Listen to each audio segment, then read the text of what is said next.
Assalamualaikum warahmatullahi wabarakatuh. Puji dan syukur kita panjatkan kepada Allah Subhanahu wa Ta'ala yang telah memberikan kita nikmat kesehatan dan nikmat kehidupan sampai saat ini. Salawat serta salam semoga senantiasa tercurah kepada junjungan Nabi kita Muhammad SAW beserta keluarga, sahabat dan seluruh pengikutnya. Yang terhormat Bapak Muhammad Saleh Singkile SPD MPD sebagai dosen mata kuliah Al-Quran dan teman-teman yang kami sayangi. Kami dari kelompok 9 akan mempresentasikan makalah kami yang berjudul Isu-isu kontemporer dalam Al-Quran.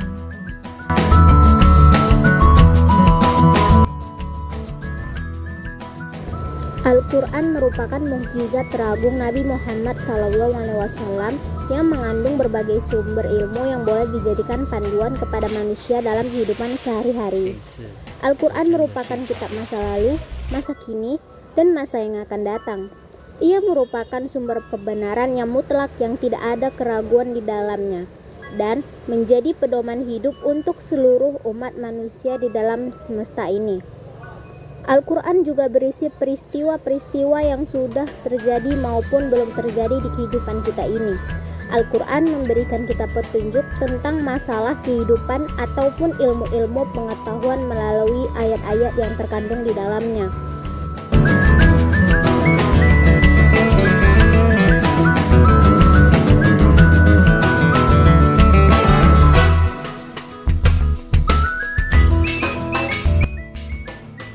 Pengertian isu-isu kontemporer.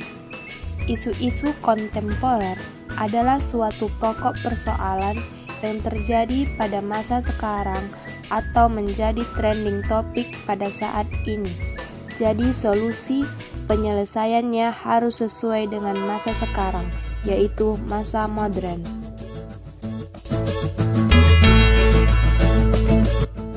Isu-isu kontemporer dalam Al-Quran.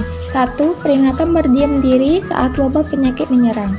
Selama virus corona masih wabah penyakit yang sangat menyusahkan dunia ini, tinggal di rumah masih menjadi pilihan yang terbaik. Pentingnya tinggal di rumah saat kondisi pandemi ternyata telah diingatkan Allah Subhanahu wa Ta'ala dalam firman-Nya di surah An-Naml ayat 18. Ayat ini menceritakan kondisi kawanan semut yang sedang berada dalam kondisi yang dinilai membahayakan.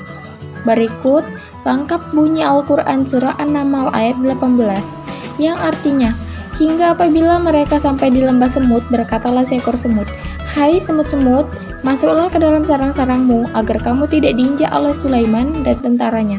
Sedangkan mereka tidak menyadarinya. Dalam tafsir Al-Wajiz karya Syekh Prof. Dr. Wahbah Al-Juhaili dikatakan, semut menyadari tubuhnya yang kecil sehingga kemungkinan tidak terlihat rombongan Nabi Sulaiman alaihissalam. Kawanan semut memilih menyingkir dengan tinggal di rumah supaya tetap aman dari resiko terinjak. Kedua, LGBT. Diskusi tentang LGBT atau lesbian, gay, biseksual, transgender kembali hangat seiring kontroversi legalisasi LGBT di Indonesia yang berpenduduk mayoritas muslim. Pro kontra sudah pasti mengiringi isu LGBT. Bagi umat muslim, tidak bisa tidak ketika mendiskusikan isu LGBT. Selalu terngiang perilaku kaum Nabi Lut alaihissalam yang dikenal sebagai kaum penyuka sesama jenis atau homoseksual. Dari 27 ayat yang memuat redaksi Lut, terdapat 3 ayat yang melabeli perilaku kaum Nabi Lut alaihissalam sebagai fahisyah, yaitu surah Al-A'raf ayat 80, surah Al-An'am ayat 54, dan surah Al-Ankabut ayat 28. Berikut adalah isi surah Al-A'raf ayat 80. Berikut adalah surah Al-Naml ayat 54.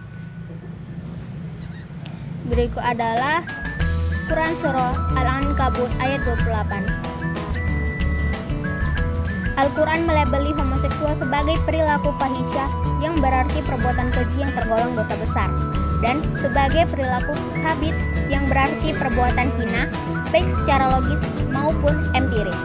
Secara logis, homoseksual dinilai hina karena menyalahi fitrah manusia normal yang menyukai lawan jenis. Secara empiris, homoseksual dinilai hina oleh mayoritas umat manusia di berbagai belahan dunia. Tampaknya bukan hanya Islam yang mengingkarinya, melainkan seluruh agama di dunia juga mengingkari perbuatan homoseksual. 3. Terorisme. Al-Quran sebagai kitab suci umat Islam juga merespon tindakan terorisme. Secara eksplisit, kata terorisme memang tidak ditemukan dalam Al-Quran. Ia merupakan kata yang lahir sesuai perkembangan zaman yang muncul dengan peristiwa-peristiwa yang banyak, merugikan banyak orang dengan mengatasnamakan agama.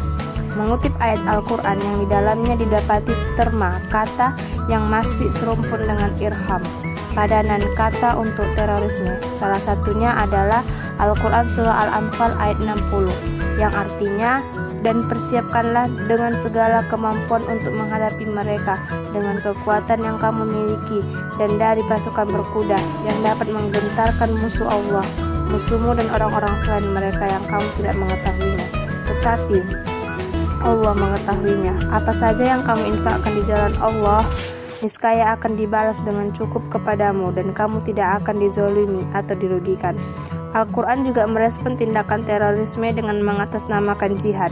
Jihad yang pada hakikatnya merupakan ajaran untuk menghidupkan agama Islam di tangan teroris justru untuk menghabisi nyawa orang Islam. Pada Al-Quran Surah Al-Ma'idah ayat 32 yang artinya, oleh karena itu kami tetapkan suatu hukum bagi Bani Israel, bahwa barang siapa membunuh seseorang bukan karena orang itu membunuh orang lain atau bukan karena berbuat kerusakan di bumi, maka seakan-akan dia telah membunuh semua manusia. Barang siapa memelihara kehidupan seorang manusia, maka seakan-akan dia telah memelihara kehidupan semua manusia. Sesungguhnya Rasul kami telah datang kepada mereka dengan membawa keterangan-keterangan yang jelas, tetapi kemudian banyak di antara mereka setelah itu melampaui batas di bumi. Oleh karena itu, terorisme adalah perbuatan yang menghalalkan segala cara untuk mencapai suatu tujuan, termasuk cara kekerasan. Oleh karena itu, jelas terorisme bertentangan dengan ajaran agama Islam. Kesimpulan dari makalah kami ini ialah Al-Quran merupakan kitab masa lalu, masa kini, dan masa yang akan datang. Ia merupakan sumber kebenaran yang mutlak dan tidak ada keraguan di dalamnya dan menjadi pedoman hidup untuk seluruh umat manusia di alam semesta ini. Oleh karena itu, di samping Al-Quran mampu menyelami masa silam dan muncul di permukaan sekarang ini, Al-Quran juga mampu menjangkau masa yang akan datang. Karena muncul isu-isu kontemporer yang ada di dalam Al-Quran, kita sebagai umat muslim lebih waspada lagi dengan kehidupan kita saat ini, apalagi terhadap ancaman terorisme, penyimpangan hubungan dengan sesama jenis, dan tentang wabah penyakit yang sebelumnya sudah disinggung dalam Al-Quran. Saran dari kelompok kami mengharapkan para pembaca dan para pendengar memahami isi bacaan, diskusi, dan makalah kami, dan mengetahui isu-isu kontemporer apa saja yang ada di dalam Al-Quran dan sedang kita alami sekarang. Semoga para pembaca tetap selalu berada di lindungan Allah Subhanahu wa Ta'ala. Demikianlah beberapa hal yang bisa kami sampaikan. Sebelumnya kami mohon maaf yang sebesar-besarnya kepada teman-teman dan Bapak dosen sekalian.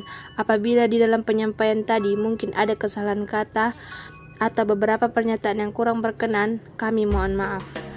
Kami akhiri dengan wassalamualaikum warahmatullahi wabarakatuh.